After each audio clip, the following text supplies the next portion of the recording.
Bonjour, aujourd'hui je vous retrouve dans cette vidéo qui va parler de la manière dont on peut préparer un entretien.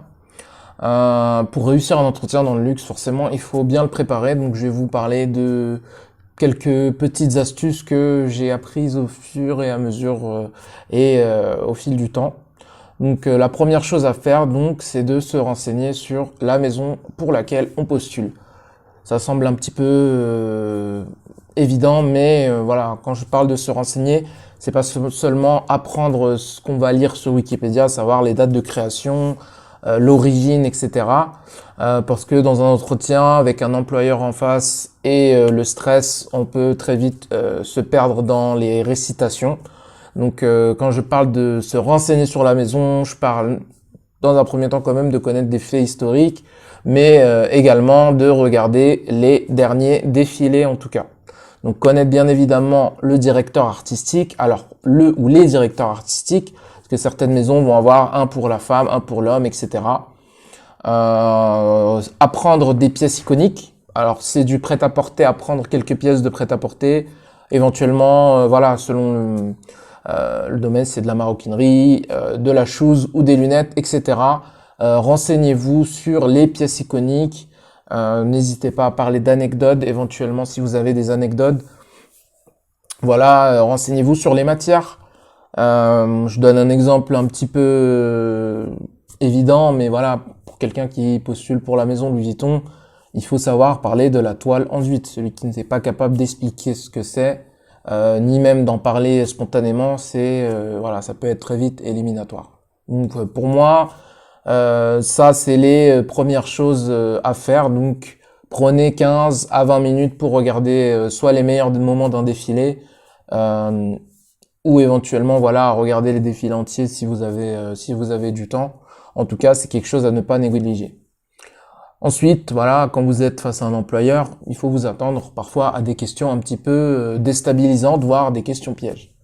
Je vous donne un exemple, on peut vous demander quels sont vos axes d'amélioration ou également vos défauts. Donc, un axe d'amélioration, ça passe toujours un petit peu plus, mais un défaut, c'est vrai qu'on a tendance à ne pas savoir quoi dire. Voilà, il ne faut pas hésiter à dire que voilà, on est un petit peu exigeant avec soi-même, qu'on aime que les choses soient bien faites. Voilà, ne pas donner des défauts du style je m'emporte facilement, je suis un petit peu égoïste. Voilà, voilà. Surtout pas parler ce genre de choses. Voilà, dites simplement que voilà, vous aimez travailler en équipe et que voilà, vous êtes aussi par exemple perfectionniste et que vous aimez bien apprendre rapidement et du coup vous vous mettez pas mal la pression sur vous-même. Ça reste quand même quelque chose de relativement facile à gommer. Donc voilà, préparez-vous psychologiquement à ce que on vous challenge un petit peu. Parfois, ça peut arriver. Voilà, on m'a posé des questions un petit peu farfelues du style qu'est-ce qui vous agace? Voilà, tout simplement. Il fallait répondre à cette question. Donc voilà, essayez d'être vous-même. Soyez souriant, mais pas trop. N'hésitez pas à parler avec les mains. Si vous avez plusieurs interlocuteurs, parlez un petit peu en les regardant un petit peu, voilà, tous autant qu'ils sont. Si vous avez tendance à oublier les choses, n'hésitez pas à faire comme l'employeur, à savoir sortir une feuille et noter au fur et à mesure, pour la simple et bonne raison que éventuellement à la fin vous aurez des questions. On vous demande toujours si vous avez des questions et n'hésitez pas à vous noter les questions. Alors la rémunération, en général, on vous en parlera pas au premier entretien, mais n'hésitez pas quand même à poser, on sait jamais. Voilà, montrez que vous avez un intérêt pour le poste, montrez que vous avez un intérêt pour la maison. Donc c'est poser des questions sur le point de vente, sur l'aspect un peu business.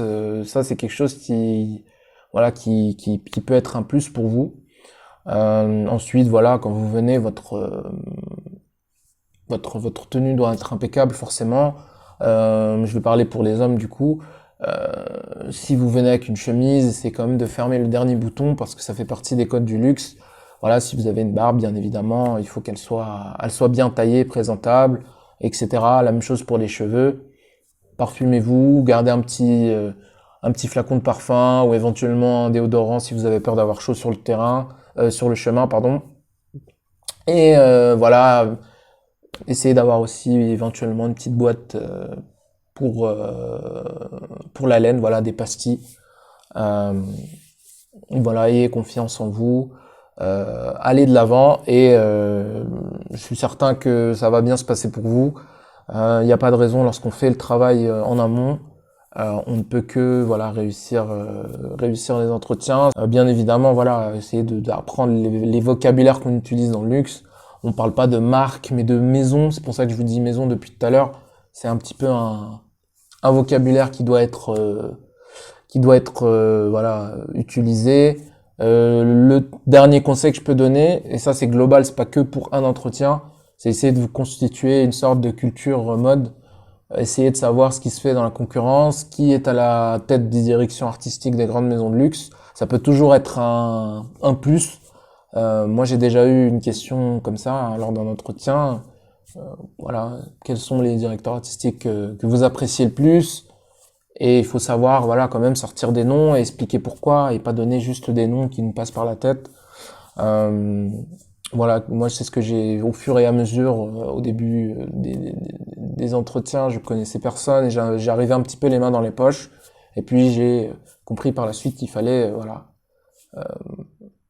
essayer ou en tout cas me faire passer pour un expert mode et ça a très bien marché en tout cas pour mes entretiens qui ont suivi puisque j'ai réussi voilà plus ou moins à rejoindre toutes les maisons pour lesquelles j'ai postulé et pour lesquelles surtout j'ai eu un entretien. Voilà. Cette vidéo touche à sa fin, merci de l'avoir regardée. N'hésitez pas à mettre des questions ou des suggestions en commentaire si vous en avez. Et moi je vous dis à très bientôt.